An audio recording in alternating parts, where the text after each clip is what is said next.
Hello, good morning, नमस्ते। और आप देख रहे हैं क्लीन न्यूज बिहार। समय हो चला है बिहार की खबरों को जानने का, उनसे अपडेट होने का। चलिए जानते हैं आज की 25 मुख्य बड़ी खबरों को। उससे पहले अगर आप क्लीन न्यूज बिहार चैनल को सब्सक्राइब नहीं किए हैं तो प्लीज चैनल को सब्सक्राइब करके बेल आइकन प्रेस कर लीजिए। चलिए शुरुआत करते हैं आज की पहली और महत्वपूर्ण बड़ी खबरों से।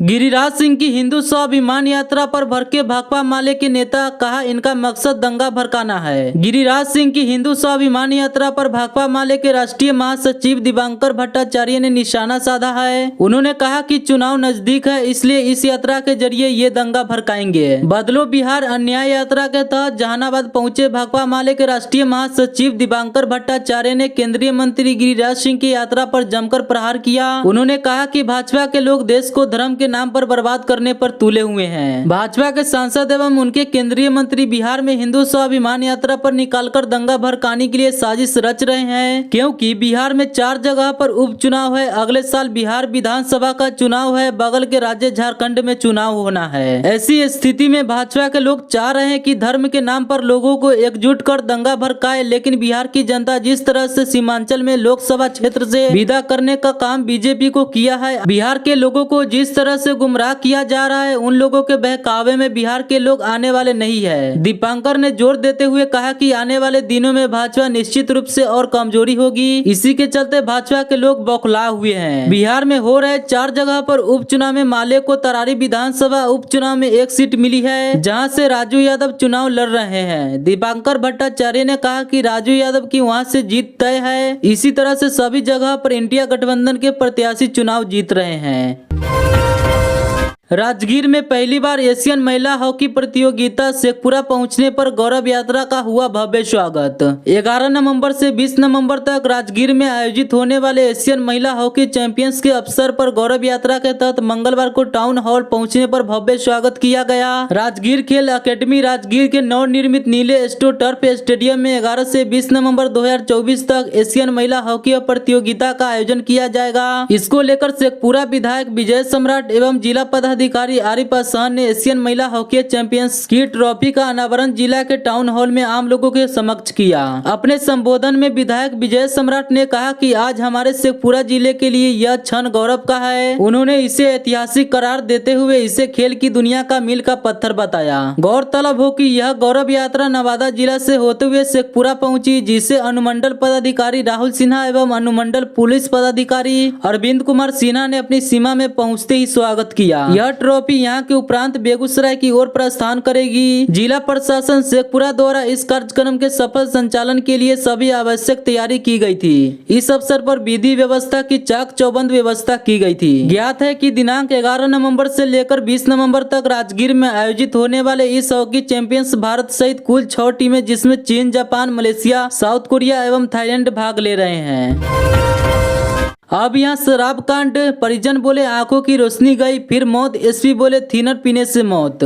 श्याम की मौत के बाद उसके पिता ने कहा शराब पीने से पहले आंख की रोशनी गई, फिर इलाज के दौरान मौत हो गई। ग्रामीण एसपी का कहना है कि पुलिस मामले की जांच कर रही है। परिजन द्वारा पोस्टमार्टम भी नहीं कराया गया है। सारण और सिवान में 50 से अधिक लोगों की मौत के बाद अब मुजफ्फरपुर में जहरीली शराब कांड हुआ है। जिले के हथौड़ी थाना क्षेत्र के परम जेबार गाँव में एक युवक की मौत हो गई और 2 लोगों की हालत गंभीर है। इन परिजन इन लोगों का छिपकर प्राइवेट अस्पताल में इलाज करवा रहे हैं। इधर पुलिस दोनों की तलाश कर रहे हैं। वही मृत युवक के परिजनों का आरोप है कि कुछ लोगों ने बुलाने पर गया था, पार्टी कर वापस लौटा। इसके बाद अचानक उसकी तबीयत बिगड़ने लगी, आंखों की रोशनी चली गई। आनन फानन में अस्पताल में भर्ती कराया। इलाज के दौरान उसने दम तोड़ दिया।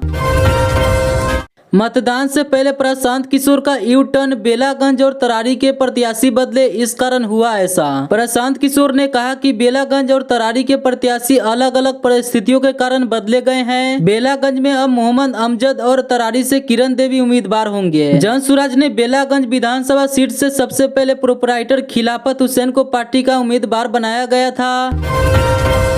सुपौल को 99 योजनाओं की सौगात देने जा रहे हैं सीएम नीतीश कुमार। सज धज कर तैयार हैं यह इलाके। सीएम के आगमन को लेकर सुरक्षा व्यवस्था पूरी तरह से चौकस कर दी गई है। बस्ती में अस्थायी पुलिस कैंप बनाया गया है। जगह जगह बैरिकेडिंग की गई है। मलाड पैक्स भवन के निकट हेलीपैड बनाया गया है। सीएम नीतीश कुमार का कल का कार्यक्रम सुपौल में था। वह सुपौल के किशनपुर और सरायगढ़ भपटियाही प्रखंड में 3 अलग अलग स्थानों पर कार्यक्रम में शामिल हो रहे हैं। इस दौरान सीएम 224.977 करोड़ की 99 योजनाओं का उद्घाटन करने वाले हैं। इसके अलावा 195.212 करोड़ की 111 योजनाओं का शिलान्यास भी करने वाले हैं। निर्धारित कार्यक्रम के अनुसार सीएम हेलीकॉप्टर से किशनपुर प्रखंड के मलाड पहुंचे थे। आचार संहिता उल्लंघन पर राजद और जनसुराज पार्टी के खिलाफ एफआईआर दर्ज जाने मामला। गया में आचार संहिता उल्लंघन पर राजद और जनसुराज पार्टी के खिलाफ एफआईआर दर्ज की गई है। बेलागंज थानाध्यक्ष ने कहा कि उपचुनाव के दौरान आदर्श आचार संहिता का पालन करना अत्यधिक महत्वपूर्ण है। इसके उल्लंघन पर किसी को बख्शा नहीं जाएगा। बिहार में 13 नवम्बर को होने वाले विधानसभा उपचुनाव के मद्देनजर 4 सीटों पर आदर्श आचार संहिता लागू हो चुकी है। चुनाव अधिसूचना जारी होते ही सभी क्षेत्रों में राजनीतिक गतिविधियों पर प्रशासन की कड़ी निगरानी रखी जा रही है। गया जिले के बेलागंज विधानसभा क्षेत्र में राजद और जनसुराज पार्टी द्वारा बिना प्रशासनिक अनुमति के राजनीतिक कार्यक्रम आयोजित करने पर दोनों दलों के खिलाफ एफआईआर दर्ज की गई है। पीएम मोदी पर अमर्यादित टिप्पणी करने वाली शिक्षिका सुल्ताना परवीन निलंबित मांगी माफी। भाजपा ने जिला प्रशासन की त्वरित कार्रवाई का स्वागत किया है। भोरे मंडल के भाजपा अध्यक्ष डॉक्टर मनकेश्वर दत्त राय ने कहा कि शिक्षक समाज के भविष्य की निर्माता होते हैं। एक शिक्षक की गलत मानसिकता हजारों छात्रों के भविष्य को अंधकार में धकेल सकती है। गोपालगंज जिले के एक शिक्षिका को प्रधानमंत्री मोदी के खिलाफ अमर्यादित टिप्पणी करने के आरोप में निलंबित कर दिया गया है। दरअसल यह घटना 5 अक्टूबर की है, जब भोरे प्रखंड स्थित उत्क्रमिक मध्य विद्यालय जैतपुर रुद्रपुर की एक शिक्षिका सुल्ताना परवीन ने कक्षा 9 के छात्रों को अंग्रेजी में अनुवाद के दौरान पीएम मोदी के खिलाफ विवादित बयान दिया था। जानकारी के मुताबिक शिक्षिका ने कहा था कि प्रधानमंत्री नरेंद्र मोदी 10 वर्षों से देश के लोगों को मूर्ख बना रहे हैं। जब छात्रों ने यह बात अपने अभिभावकों को बताई तो अभिभावकों ने 8 अक्टूबर को इस मामले की शिकायत की। शिकायत के आधार पर प्रखंड शिक्षा पदाधिकारी ने शिक्षिका से स्पष्टीकरण मांगा, लेकिन उन्हें समय पर जवाब नहीं दिया। इसके बाद 21 अक्टूबर को इस मामले की खबर स्थानीय मीडिया में सामने आने के बाद जिलाधिकारी के आदेश पर जांच की गई। जांच टीम में प्रखंड शिक्षा पदाधिकारी लखिंद्र दास और जिला मुख्यालय से एक अन्य अधिकारी शामिल थे। जाँच के दौरान अन्य शिक्षकों ने घटना की जानकारी न होने की बात कही, लेकिन आरोपी शिक्षिका सुल्ताना परवीन ने लिखित में अपने आरोप को स्वीकार किया और माफी मांगी। बीजेपी जिलाध्यक्ष ने आरजेडी प्रत्याशी को बताया राक्षस तो जेडीयू उम्मीदवार को देवी, बोले 2 दिवाली। भाजपा नेता प्रेम प्रकाश ने दावा किया कि इस बार बेलागंज में ऐतिहासिक जीत दर्ज होगी और क्षेत्र को राक्षस से मुक्ति मिलेगी। उन्होंने कहा कि इस बार 2 दीपावली मनाई जाएगी। बिहार की 4 विधानसभा सीटों पर होने वाले उपचुनाव को लेकर राजनीतिक सरगर्मियां तेज हो गई है। गया जिले के बेलागंज विधानसभा सीट पर जदयू और राजद के बीच कड़ा मुकाबला होने वाला है। मंगलवार को एनडीए गठबंधन के नेताओं ने गया के एक होटल में प्रेस वार्ता आयोजित की। इस दौरान बीजेपी जिलाध्यक्ष प्रेम प्रकाश उर्फ चिंटू ने इस दौरान बेलागंज के राजद प्रत्याशी सांसद डॉक्टर सुरेंद्र यादव और उनके बेटे विश्वनाथ यादव पर तीखा हमला बोला। उन्होंने दोनों को राक्षस की संज्ञा देते हुए कहा कि बेलागंज में लंबे समय से आतंक का राज्य है, जो अब समाप्त होने जा रहा है। उन्होंने जदयू प्रत्याशी मनोरमा देवी की तुलना देवी से की, जो राक्षस का वध करने के लिए आई है।